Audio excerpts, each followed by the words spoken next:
Hey, college wrestling fans, it's JT1Wrestle here. Want to welcome to the show, The Cradlezone. What's up, guys? And we are going to be discussing a great dual meet. Take place this Friday, this upcoming Friday on November 7th between the Stanford Cardinal and the Oklahoma State Cowboys.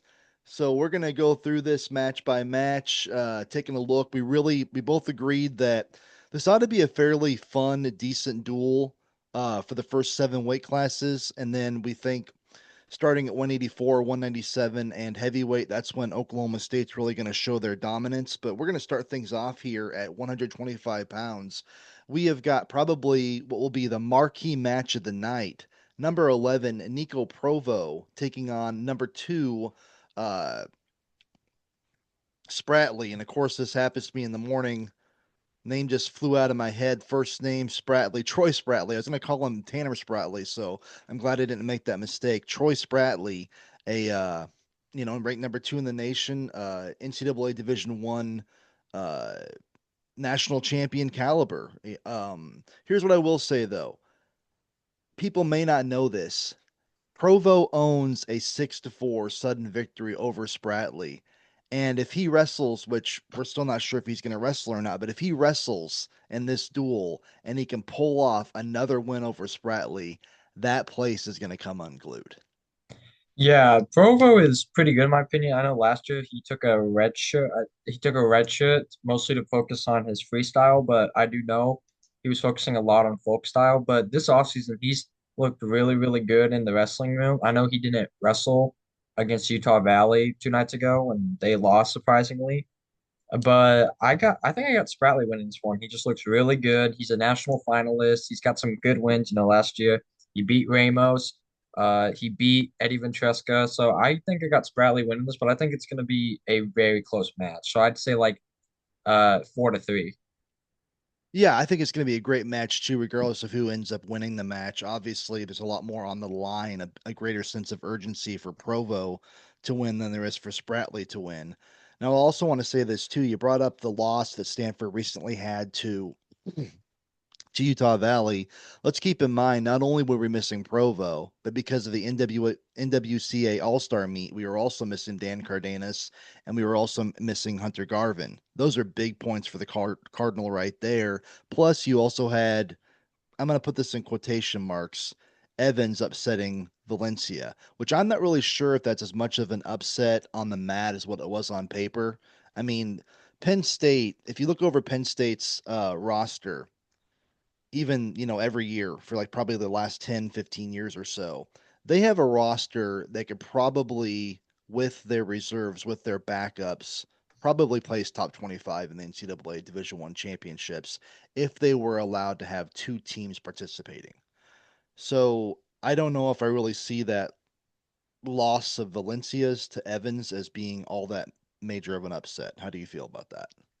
I don't either because Evans strikes me as kind of a Terrell Bearclaw type. Bearclaw back up to Messenbrink and some others.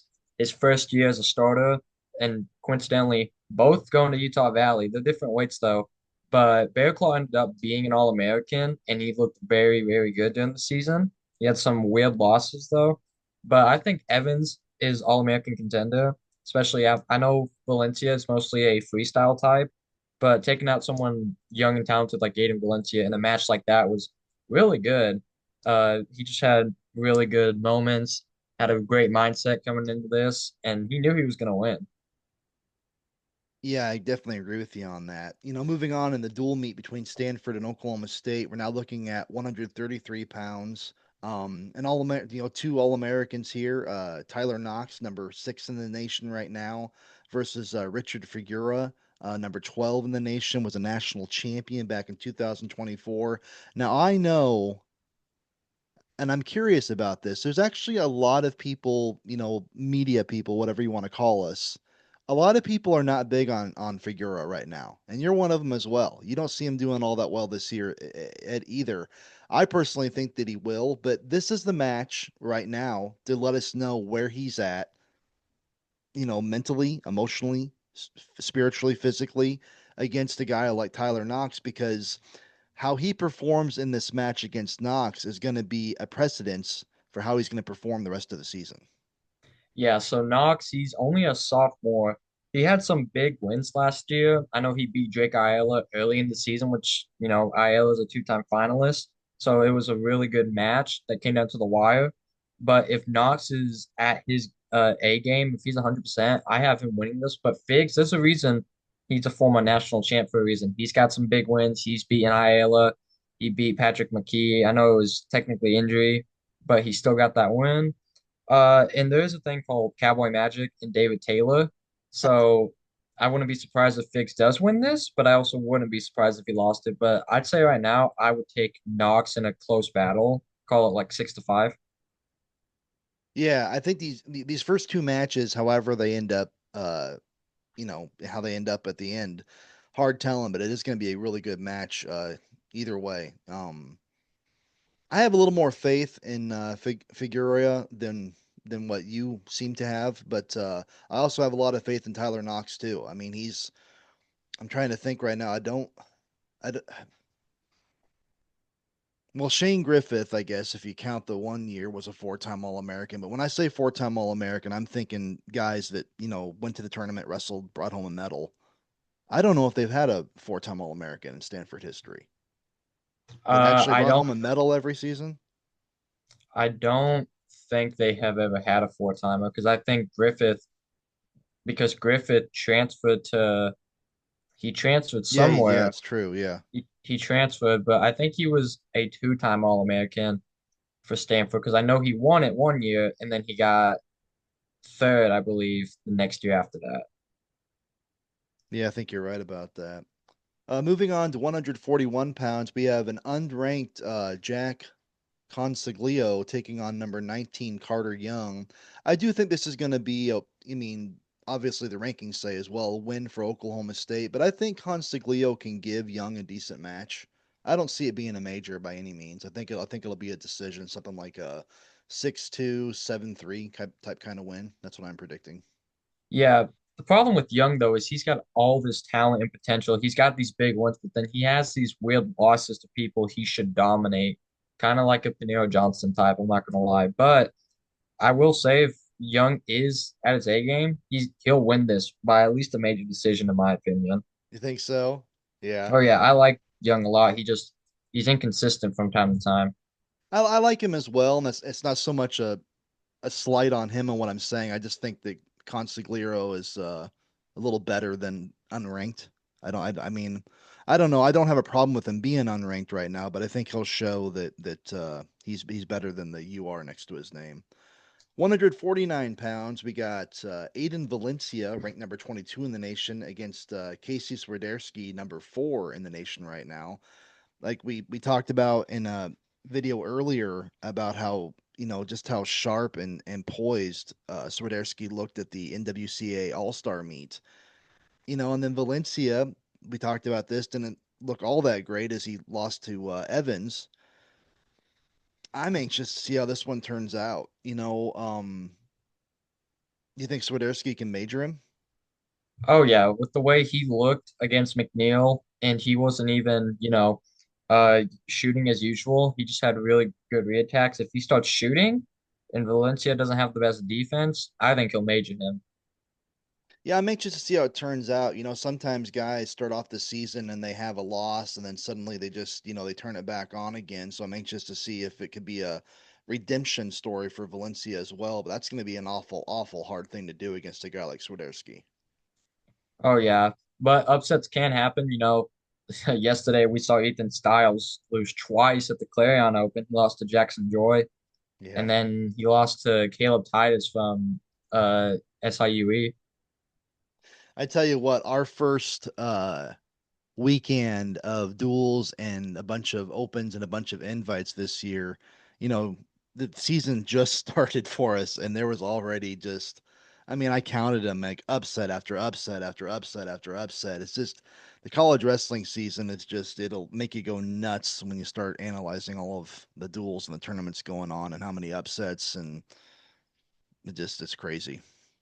Oh yeah, we got more than like 50 upsets already. It's only day Yeah. two of the wrestling season. Amazing, isn't it? 157 pounds. You got number 4 ranked Dan Cardenas taking on number 16 in the nation, Travis Teague. Cardenas ended up losing a really hard fought battle to Ty Waters of West Virginia at the NWCA All Star Classic. Um, I think this could be a decent match. I think Travis Teague, and like you were saying before, the Oklahoma State Cowboys are now under the tutelage of David Taylor, who is going to he's going to be one of these coaches that's going to take guys that may be here right now and get them to here. He's going to continuously, I see no one's going to stay stagnant at Oklahoma State. They're either going to continue to get better or they're going to be replaced. That's what's going to happen from now on at Oklahoma State because that's been the deal at Penn State the last however many years it's been. So I think the Teague will give Cardenas a little bit of trouble here, but I think the experience and the overall technique of Cardenas will prevail. I see something like a 5-3, 5-2 type kind of match here. Well, it depends what type of take Travis shows up. Are you going to get the one that usually has unlocked his potential and actually keeps matches close or wins against big opponents, or you're going to have the one that's inconsistent, just like Carter Young? They're both the same. They both have great talent. They both have these big wins, but then they got these weird losses and just inconsistency. Yeah, that's also true as well. Very true as well. So far we kind of both say at 125 we're both kind of calling that a toss up, I'd say. Um I think it could go either way. I think Spratley, obviously, through the rankings, is favored. You're going to go with Knox at 133. I kind of still see it as a toss up. I think that match could go either way as well. I think we're both picking Young at 141. 149, I think we're both picking Swiderski. You see a major. I think it'll probably just end up being a decision. And then at 157, I'm picking Cardenas in a decision. How about you? As far as I how you take. think the match will end. I think Cardenas is going to get the decision. So we're pretty much in agreement as far as who's going to win the match, although we don't necessarily agree on all the outcomes so far. So 165 pounds, we got number 4 ranked Hunter Garvin taking on unranked Ladarian Lockett. I'm really anxious to see Lockett this year. I'm anxious to see how he's going to end up, how the freshman's going to do. I know he's had a lot of success, pre-college, so I'm anxious to see how he ends up wrestling. I have a feeling he's going to have a very quick, fast pace. And we talked about this with Hunter Garvin before. He doesn't always respond well to those quick, fast paces. He seems to gas a lot. I do think that Garvin's going to win this match, but I wouldn't be the least bit surprised if the last points scored in the third period are scored by Lockett. Well, you're putting considered one of the next best generation wrestlers. You're putting him as a true freshman, his first actual match. You're putting him against a two-time All-American who just had a great match against Brignola at the All-Star Classic. So I wouldn't be surprised if Lockett loses, but I wouldn't be surprised if he wins either. It really depends, though, if Hunter Garvin can keep that pace and if his stamina can push its limits. Yeah, I mean, I really do think that if I'm just anxious to see how much of a factor stamina and conditioning end up playing in this match. I think it's going to play a huge condition because Lockett's got really good fast pace, kind of like Messenbrink. He's got really good pace, but his technique is just really good. They both have good technique, but Lockett is just something else. But I'd have to see if he can live up to the hype. Yeah, I mean that's why we wrestle, right? We talk about it and we predict it, but the reason why we wrestle is to actually find out what exactly is going to happen. So let's move on to 174 pounds. We have number 18 Lorenzo Norman taking on number 11 Alex Fukundo. Now we were talking earlier how we thought that 125 was going to be the main event of the duel, which I think that it will be. I think 174 will be the semi-main event. I think this is going to be a really good match. Looking over the career of Lorenzo Norman, he's one of those guys I'm kind of surprised that he hasn't made the award stand at the NCAA's yet. I'm also very surprised that he's ranked as low as number 18. I think he's a much better wrestler than that, and I think he'll prove it throughout the season. Alex Facundo is another one of those guys where, another former Penn State Nittany Lion, now wrestling for the Oklahoma State Cowboys. Uh, we haven't, I don't really know if we've really seen his full potential yet. Like, just how good is this guy? I don't think we really know that yet. I think that's still to be determined. And so this is a really important match for both of these guys moving forward. I'm going to pick Norman in probably a very close one, even perhaps even going into sudden victory or the tiebreakers. So Lorenzo Norman, really good young talent. I like I said, I'm surprised he's never All-American. That surprises me a lot. But someone like Facundo, he's bumping up two weight classes from 57 all the way up to 74. He was a qualifier for Penn State, didn't make the podium though. So it's interesting to me to see how he does bumping up two weight classes. He should have been at least a 65 last season, but I guess there were problems. But if Facundo can tap into that potential. And if Taylor and his team have done a good job with him, I got him taking this one, but I wouldn't be surprised if Norman does win this match. Yeah, I'm going to pick Norman in a really close one. So that's what I'm going to do there. And now, I really don't know if there's a whole heck of a lot to say 184 through um heavyweight or not, because I think that starting with Zack Ryder. I mean, we saw what he did against Jackson Smith at the NWCA All Star Classic. So if he can major a talent like Jackson Smith, then he ought to just completely walk through Stanford's 184 pounder Abe. And I don't know. You want to try pronouncing his last name? Uh, no,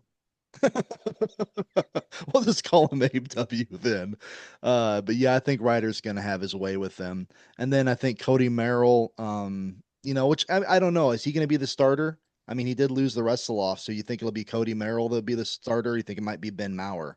no, I still think it's because, as people say, wrestle off don't matter. And honestly, to me, it doesn't either because you're wrestling those guys all the time. And plus, even some guys like Chris Pendleton or Daniel Cormier, even they lost the matches. I think Mail will still be good. But if he doesn't win this match, I will be very surprised because Oh, he should tech fall this dude. yeah. I mean, I don't really care who you put in there, whether it's Maurer, whether it's Merrill, it doesn't make any difference. This will be another, at the very least, a major decision for the Cowboys. Oh yeah, might even be a pin for all we know. Yeah, true. And the same thing with the Ryder match at 184. I really, like I was saying before, I think Stanford is going to show and demonstrate that they're a good, tough team. They got some really good, tough wrestlers, 125 through 174. But then starting at 184, Oklahoma State's just gonna, take out the guns and start firing away. Yeah, that's when they're gonna. That's usually what happened last season. Higher weight class kind of carried them through some duels. Mostly the 165, who was Dean Hamady, and their heavyweight, which was Hendrickson. But speaking of heavyweight, I'm interested to see how Connor Doucette does. In my opinion, he's that guy for OSU that's kind of out of that group. He's never made the podium. I don't think he's ever been close. He got upsetted like 2 years ago, but he was in the room for a year with Hendrickson and Taylor. So I think this year he'll be a real threat if, unless he's Luke Serba 2.0 and he has a great season, but not a good tournament. And that happens sometimes. The thing with Connor Dowsett is I really respect the fact that he's a wrestler's wrestler. He did what was best for the team last year. A lot of guys in that situation would have been like, "Holy cow, you're bringing in Hendrickson." They would have packed their bags and they would have left and went somewhere else. But he remained in Stillwater because he believes in what's happening there. He believes in what Coach Taylor and staff are doing, and I really want to see him have a good year this year. I think he can. I think he will. As far as this dual meet's concerned, I see no reason why he shouldn't, win by at least tech fall, if not a pin here. Oh yeah, he should. No offense to the Stanford guy, but he should, in terms of talent, he should beat this dude pretty badly. Right. If he only wins by, a decision, I'd actually be surprised. But I know Yeah, same here. heavyweights are hard to score on. Yeah, true. Yeah, that's very true sometimes. I mean, sometimes you can if you look at a result on paper, you're like, well, nothing happened here. The score was like 2-1 or 3-2. But then when you actually watch the match, you're like, holy cow, these guys are, hand fighting like crazy, moving all over the mat. But just like you said before, points can be really hard. Once you get up to these some of these big boys and I'm not sure how much they each weigh, but they're allowed to weigh up to 285 pounds. And if you get two guys out there that are, just 15 pounds shy of 300 pounds. I mean, that's a lot of weight to be moving around. Oh yeah, it's because these guys are walking in the summertime. They're probably walking around 290, 260. Really depends on what they're doing in the summer. Like those lighter weight guys, like this 125 guys, guarantee you they are walking around 160 to 140 to 160. Yeah, yeah, yeah, absolutely. That's a very true statement. They get on the weights and bulk their bodies up and then they start doing the cut and getting down. So anyway, this is how Cradle Zone and JT1 Wrestle see the Stanford versus Oklahoma State duel. Once again, that'll be on Friday, November 7th, and taking Oklahoma State and obviously going to win this duel against Stanford. But I do think that Stanford shows, as I was saying before, that they are a very respectable team that deserves recognition.